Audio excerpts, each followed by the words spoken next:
going on, YouTube? Your boy Trucker named Jay, checking in. We stuck in Wyoming again, man. We is stuck in Wyoming. God dog, man.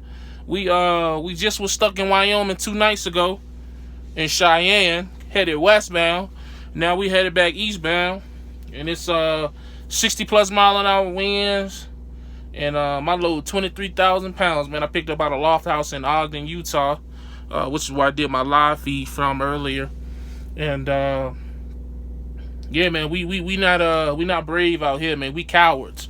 We not finna put our lives on the line for a couple of hours. You know what I'm talking about? It just ain't even finna go down like that. So I'm gonna chill till the morning and then roll out. I'm on my way to Oklahoma. Really, I'm gonna be there till Saturday. So if I'm gonna try to get there early and try to, finagle some layover pay, but with me having this big of a window, you know what I'm saying? Like, I'm not tripping off this weather shit. You know what I mean? Like, as far as miles go, like, as a solo driver, I ain't gonna say I'm not tripping off miles, but I know my goal is to become a mentor and train again, and that's when the miles will come in. So I'm not gonna kill myself as a solo driver to get the miles. You know what I mean? Like, I don't know why cats be acting like they don't want to train when they unhappy with the money that they making solo. Like, either train or go find something special, you know what I mean? Like, specialized or some shit like that, man. But don't just sit there and complain that you only getting 2,700. Man, you solo, man. I mean, that's just the average solo driver is only getting between 27 to 3,000 anyways. That's just what it is, man. You're not getting over 3,000 miles every single week. You averaging 27 to 3,000. That's me being nice. Like, for real. So, you know what I'm saying, man, when you come out here on this road, don't be rushing, bruh. Like, on some real, like, I know some cats who would try to drive through this shit. You know what I'm saying? Like, just to get that extra mile in. I ain't about that. I'm 100% against that, man. Like, for real. Like, that's not even a discussion. Call me a pussy, call me whatever, you know what I mean? Whatever. Not a real truck driver. Oh, put your chains. I ain't doing none of that. Understand me? I ain't doing them. Black ice, high winds, low visibility because it's nighttime now. Ain't about that life. If you about that life, hey, man, more power to you. You feel me? So, oh yeah, but the local cats don't really got to worry about that. So salute to all the local cats who get to drive in that fair weather, nice weather for the most part. Hey, man, y'all got it good, man. You know what I mean? But no, man, like, this video is about, everybody talks about trucking and how much money you can make. Everybody talks about the adventure, the fun, driving through, California or Texas on a beautiful day. Everybody talks about all that great shit, but I don't feel like enough people talk about them bad days. You know what I mean? Like, and this is, again, as most of my videos, this is definitely tailored towards the rookies who are coming out here. Like, today technically was a bad day and should have ruined my mood, but luckily I'm already doing some self-evaluations and working on my emotions and checking myself with a lot of stuff, so I didn't let it get to me. Today started off crazy because this load was supposed to be preloaded. Went to the shipper, boom, live load. What? Alright. Well, that messed me up at a little bit, which ended up didn't matter in anyways. But how that ended up messing me up is off the fact that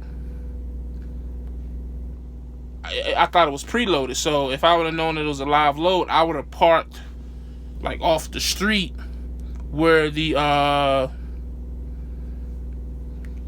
brain fart. I would have parked off the street where the shipper was at. I wouldn't have went 5 miles down the road to the truck stop to where I had to start my clock that next morning. You know what I mean? Had I been on a tighter window, that might have screwed me up and then it ended up in a service failure type situation. So, well, it wouldn't have, because I would have told them what it was, because it's preloaded. It's supposed to be preloaded. But, so that, that was something small. Then, I bit my tongue. Must be hungry. Some fat people stuff when you bite your tongue because you're hungry. But, then what ended up happening, found out that my DOT, like, when I went through orientation in Richmond, they were supposed to, I got my DOT through Swift, obviously. I was under the impression that they were going to send my DOT information to DMV. You know what I mean? And I could have sworn that that's what somebody told me, a Swift employee. We ain't going to get into all that, though. We ain't going to point no fingers. But I could have sworn that's what a Swift employee told me. I'm 2,100 miles away from the crib. Now they saying, oh, you need to make sure you get your DOT information to DMV. I called DMV. They don't have it. Man, you know what I mean? That started to get me upset. Okay, made a phone call, called back home. I got boots on the ground back home for situations like this. Boom. Got it faxed over. Hopefully it gets to them before they look and notice and realize that my joint expired. But we'll knock on wood, you know what I mean? And then the icing on the cake for today, man, I found out that Swift was paying me as if I was a new driver. So the pay package for new drivers, I had it written down. There you go. A new driver at Swift starts off at 37 cents on the West Coast, 38 cents on the East Coast. So I'm like, nah, that don't sound right. I'm supposed to be getting paid more than that. And I'm going to break down how I'm going to get paid. And upon further evaluation, people checking their notes and stuff, for whatever reason, somewhere from where my recruiter verified my 18 months to where payroll saw it, somehow it got lost in translation that I'm an 18-month driver, about to be 2 years and 4 months. And what I say, 4 months? I mean 6 months. Whew, look at my math. But so that kind of, they was kind of looking at that crazy or whatever, and I'm just like, yo, like, nah, I need to be getting paid more than this. And that kind of, I ain't gonna lie, that put me over. That pissed me off. For about 2-3 hours today, I was pissed off because of that. Because I'm sitting here like, yo, I didn't come out here to get finagled. I don't even know if finagled is a word or what it means, but it sounds right for that sentence, so we gonna go with it. But, you know, I ain't come out here to get finagled, you know what I mean? So, what ended up happening was I called my recruiter and talked to her supervisor, and we got it situated. So what happens is, and this is for people who want to know my pay, even though I just finished making a video talking about people not talking about pay, but we're going to talk about it here because it's for educational purpose for those who may be coming to Swift and want to know how much you can make and how much you make, the difference between dry and refrigerated, okay? So that's the purpose of this, even though I know people aren't going to believe it anyways. I don't give a fuck. So, right now, well, let's start from the beginning. As a new driver at Swift, you're going to make 37 on the West, 38 on the East. Now, if you pull OTR refrigerated out of, say, West Valley, you get an additional 2 cents. They just gave everybody a 2 cent raise last week. So, I mean, you would come in at 39 cents on the West, 40 cents on the East. Okay? They give you more for driving on the East because it's, I would say, because it's more congested over there, and some would argue that LA gets congested, and it's crazy on the West. But hey, man, that's the East is harder because, you know, the East produced the better drivers. But we ain't gonna get into all that. But once you hit a year, because the Swift goes by the year. Once you hit a year, now you're at base pay 39 on the West, 40 on the East. However, if you are OTR refrigerated out of, say, West Valley, you're at 41 on the West, 42 on the East. That's my pay package. That's what my joint should be, okay? And that's what they fixed it to.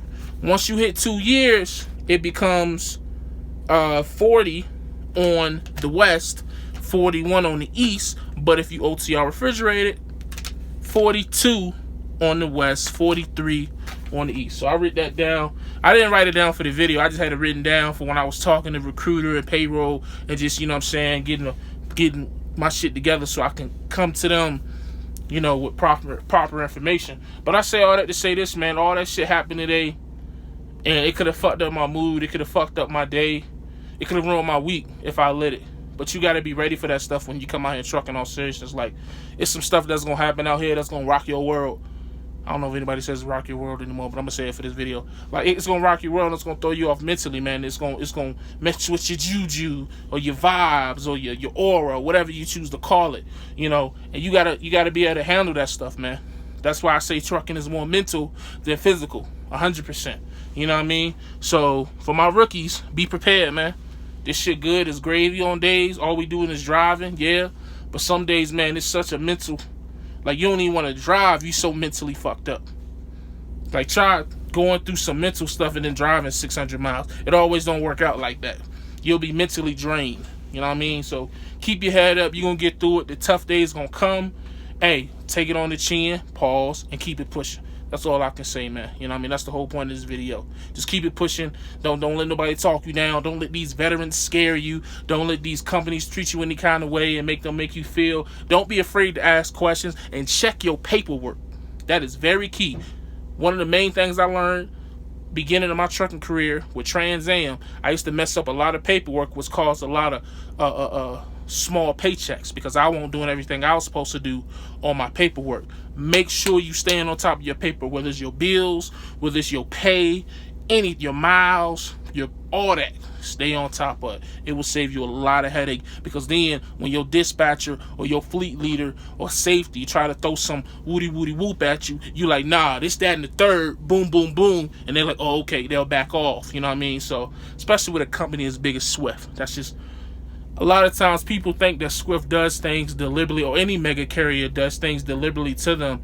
That's not the case. The company just so big, your dispatcher has 40 drivers. They're not singling you out. I don't care how good you produce it. Sometimes they just forget shit. That's not to make an excuse for them. That's just the reality of what it is. You know what I mean? So keep that in mind, man. You got to be the one that's in front of the class with your hand up and making sure you stand on top of your stuff, because if not, you're going to have a hard time out here.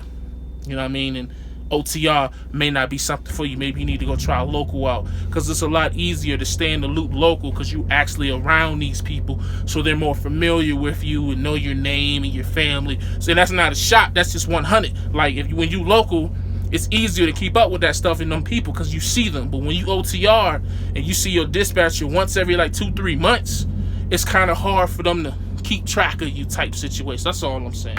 But somebody gonna take it as a shot because they sensitive, but it is what it is. But hey, man, I appreciate you watching the videos a little longer than I wanted to be, but I got a lot of time because I'm shut down. What are you gonna do?